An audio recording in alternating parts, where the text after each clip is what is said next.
Believe it or not, the Sims 4 Adventure Awaits expansion pack is just right around the corner, and quite frankly, it feels like we just got an expansion pack. But we have a new preview of cast and build buy items, promos that heavily tease cross-pack gameplay. So once again, we're rounding up Sims 4 news in a bundle because I feel like I am always behind these days. But this is of course following the last Space Game update. By the way, if you are experiencing bugs or broken gameplay you think are not related to mods that you do notice, especially after that last update, please let me know, because as always, I do want to monitor and report how well it actually went. That aside, our agenda today, we're going to go ahead and dive deeper into Sims 4 Adventure Awaits. As I said many times, some of my enthusiasm is dampered unfortunately because the timing is just so strange to me. And with that timing, of course, there are other aspects on my mind. That said, I'm not gonna lie, there are some encouraging signs for this expansion pack. Not only is it made by a team that I feel does do packs fairly well, but also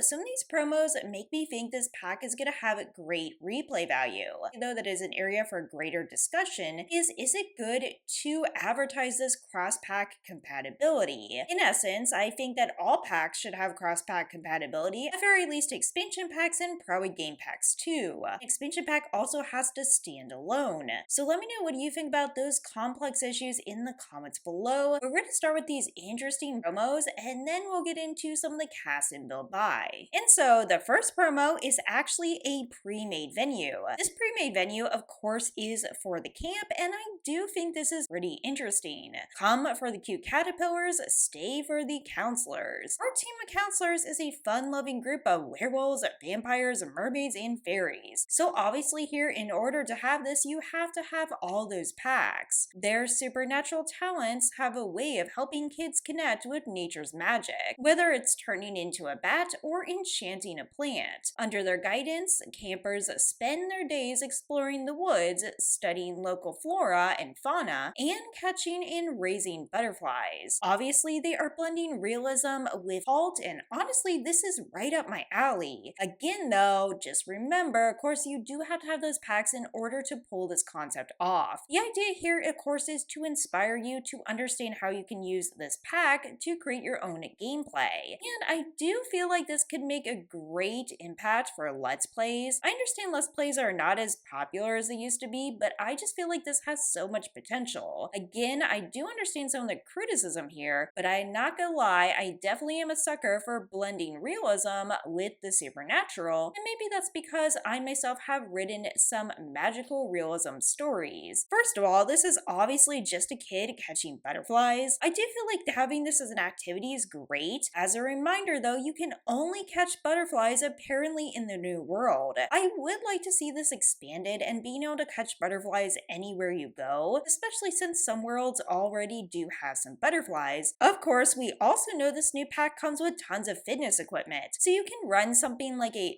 booty boot camp. And again, I do understand why some people felt this was not something they expected to come with this pack. Honestly, gym equipment is so lacking, I can't even complain. But if I had to pick just one promo I was less excited about, it would probably be this one. This promo says, "Welcome to Utopia, soak it all in." And while we don't know the whole theme of this, it does feel like a spa retreat, and to me, I feel like you can replicate this if you have spa day. Again, I do understand this is coming with mechanisms that you can really hang on to, but I still am not so sure this one is as exciting. Of course, one of the main draws of this pack is the ability to have challenges, and this is the golden age of love. This is probably a knockoff of Love Island. We have seen them replicate Love Island in also more survival-esque challenges. Again, I think this would be great for Let's Plays, but I would argue you could technically do this without this pack. Now, we're gonna go through these a little bit more quickly. We do have a full moon rising at Gibby Bay. This is obviously for werewolves, but it doesn't really tell us what you would do with this. And if you want to get competitive with kids, you can have a rock, paper, scissors championship. I would be interested to see if rock, paper, scissors is an interaction that is locked to children, or if you could also do it with adult and teen Sims. There's also going to be a park with a geyser, and honestly, I don't really know what this is going to entail. This really just looks like sightseeing. Don't get me wrong, I do like this. I actually went to Yellowstone National Park in real life, and it was such a great experience experience. Really remarkable. If you live in the United States, you definitely should go. So I do appreciate this because it adds something unique to the world, something we have not seen yet before, and I would love to see more of these natural landmarks. Of course, we do have a volcano in Sulani. Overall, I just would love to see more of this. One of my favorite additions to this pack are the activities, and that of course includes kayaking. This promo is lighthouse kayaking, and as you can see, you're kayaking amongst the jellyfish. This is very aesthetic, and I'm interested to see what kind of gameplay could ensue. Of course, we also had those fantastic playgrounds, and this says playathon. Again, this isn't really specific. I don't feel this is a challenge, but it's just showing you what you can do in this new pack. All in all, these are some pretty interesting promos, and some of them do actually make me excited for the pack. I think they are fun, they shouldn't be taken too seriously. And of course, with the challenges, I always wonder about execution. After all, the ideas are pretty interesting, but is it actually going to work as intended? And also, how much micromanagement is going to be involved? That is yet to be seen, and so far there is no sign they're going to have a developer live stream. I know again there's going to be early access creators. I feel very strongly that getting rid of those live streams is a big mistake. I understand some people don't like them,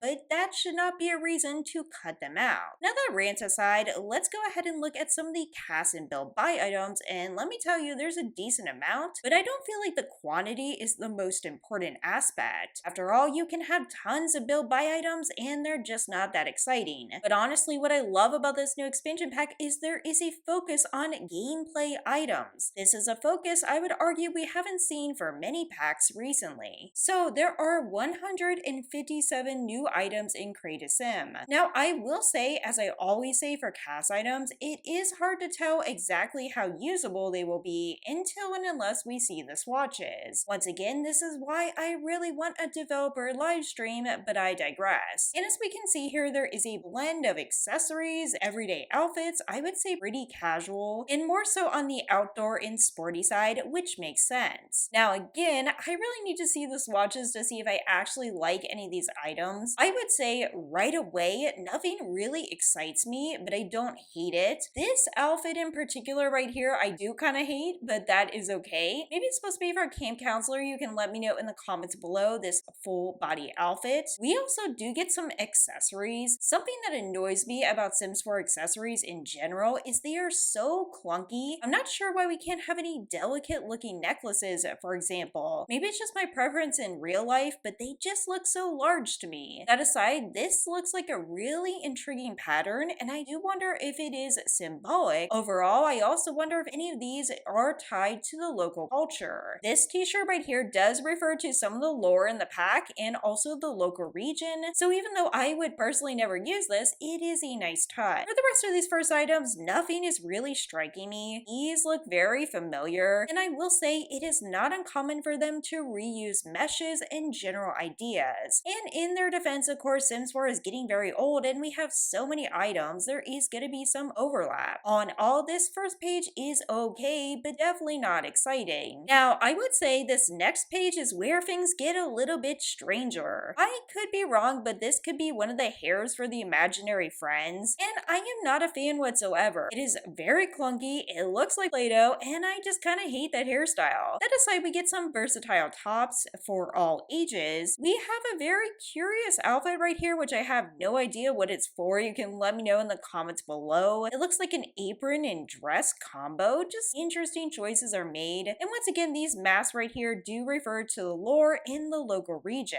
As far as this, I'm not sure this is necessary. This is for the jellyfish. Don't get me wrong, I don't mind some goofy items here and there. I'm just not really sure where I'd use it. Perhaps it is also related to imaginative play for children. So this is a very interesting page. It's definitely very colorful. You can let me know in the comments below if you like any of these items. On this page, we get a bigger preview of some of the new hairs. The new hairstyles look pretty decent, nothing to write home about. I do like the tiny braids. I just feel like they're not terribly inventive. With hairstyles, the team generally does a decent job, but I feel like it's been a long time since they've really created something that felt new and refreshing. We do get some pretty useful items here. If you don't have pants that you like, I guess those are there. Again, nothing is bad and nothing is good in my humble opinion. And of course, some of these are naturally repeats. As a reminder, they do usually convert adult hairstyles for children, so that's why you're seen repeats. Let me know if you have a favorite hairstyle. If I had to pick one, I really couldn't. They're all fine, nothing is really standing out to me, but these are items I could see myself using. They don't have to be exciting to be useful. Overall, one thing I will also say, this cast does feel fairly balanced. It feels balanced in terms of different ages and also masculine versus feminine. While of course there's always still a tilt towards feminine, there are some more masculine and neutral styles too. This looks useful, and I'm not going to say anything else because again, I don't think anything stand out, but maybe that's just not the point. And with the final page, you can see some CAS items that are functional for water activities and outdoors in general. All in all, CAS is okay. I would say it's mediocre, but it is not actively bad, and I will take that as a win. And so with that note, we're going to go ahead and move on to the build buy items. Now I will say I cannot complain that there aren't enough build buy items. There are almost 200 build buy items in this new pack. And of course, these do include bigger items like outdoor playgrounds, retreat furniture, and of course lots of gameplay objects such as archery, kayaks, and new fitness equipment, and of course that blender. So what I like about this build buy again is that it's functional. Now for builders, there are of course windows, doors, and trims, all the usual things, but overall it seems like a interesting build buy, maybe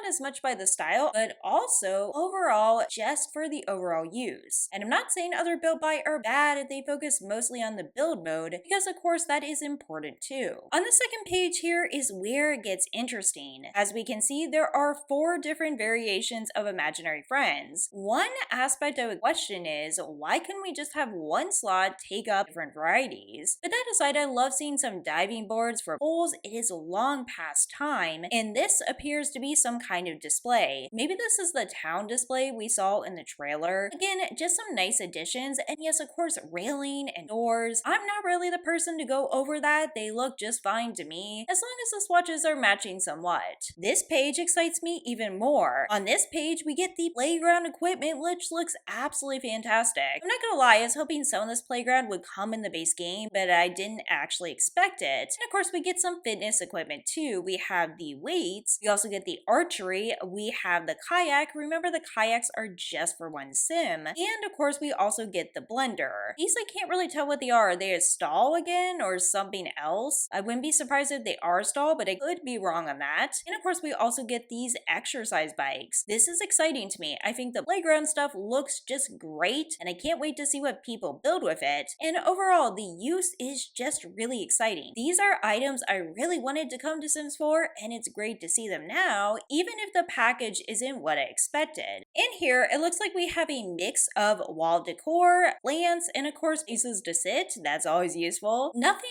really I can point to that super excites me, but it does look like a decent style that could go along with other packs. This might be a hot tub, and if it is, that looks pretty cool. Like a hot tub you could just put on your deck. I could be wrong. While this here appears to be an insect catcher, of course we get the obligatory new swing set because we don't have enough. We also get a new fireplace and also an interesting looking tub. I'm not against any of these items, and they look pretty decent. And of course, there are also a lot of items related to making a campground. We get to see a bunk bed, a bonfire, an outdoor toilet, pretty much what you would expect. It appears there's also a decent bedroom set, although it's hard to tell what the bedroom looks like all together when it's spread out like this. You get to see the varieties of butterflies, and they look absolutely stunning. Love the colors and just the overall variety. It also looks like we have some pre-assembled playgrounds, which is probably going to be useful. Let me know in the comments below what you think about both CAS and build buy, and of course, if you have any favorite items. Also, do you feel like there are any glaring omissions in this pack? Because I always love those discussions too. Thanks so much for watching. I appreciate you so much. Take care, and I'll see you in the next video.